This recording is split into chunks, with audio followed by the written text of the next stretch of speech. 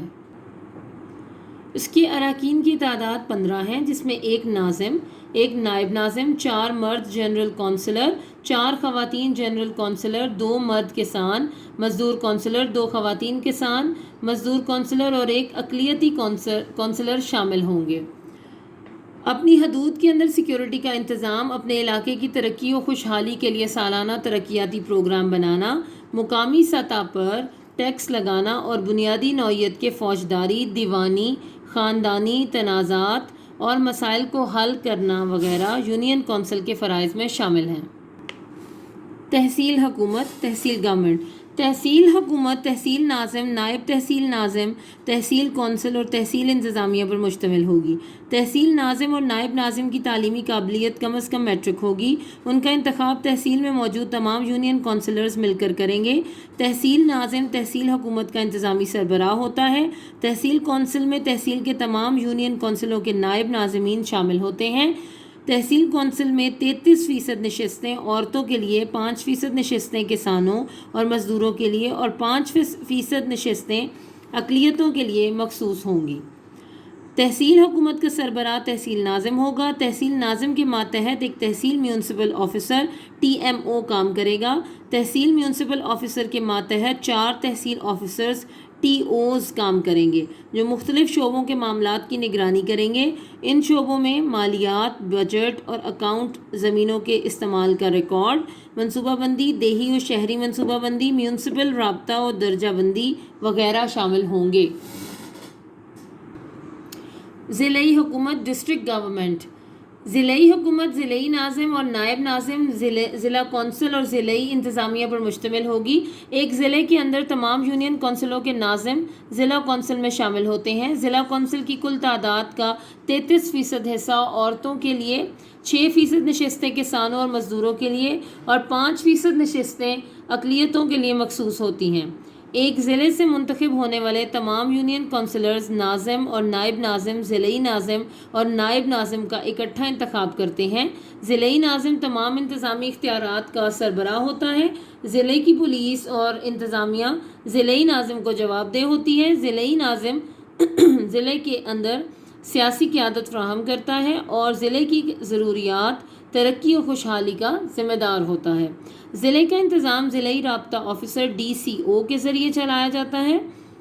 ضلع کی انتظامیہ مختلف محکموں پر مشتمل ہوتی ہے اور ہر محکمے کا سربراہ ضلعی ایگزیکٹو آفیسر EDO کہلاتا ہے. ضلعی انتظامیہ ضلع کے لیے قواعد و ضوابط بناتی ہے. مختلف پروگرام اور بجٹ بنا کر ضلعی ناظم اور ضلع کونسل کی منظوری کے بعد اس پر عمل درآمد کرواتی ہے. ضلع کی حدود کے اندر وفاقی اور صوبائی قوانین پر عمل درآمد کرواتی ہے. ضلعی حکومت کو ضلعی ٹیکس کی فہرست کے مطابق ٹیکس لگانے اور ٹیکسوں میں کمی بیشی کرنے کا اختیار بھی ہوتا ہے. انتخاب 2002 اور بحالی جمہوریت. یہ اور 2 دفعہ لکھا گیا ہے. آپ ایک دفعہ کے اور کو کاٹ دیجئے گا. کئی دفعہ بکس میں بھی مسٹیک ہو جاتی ہے. Doesn't matter. انتخاب 2002 اور بحالی جمہوریت. 2002 election and restoration of democracy. BA کی شرط. اکتوبر 2002 میں ملک میں انتخابات منعقد ہوئے.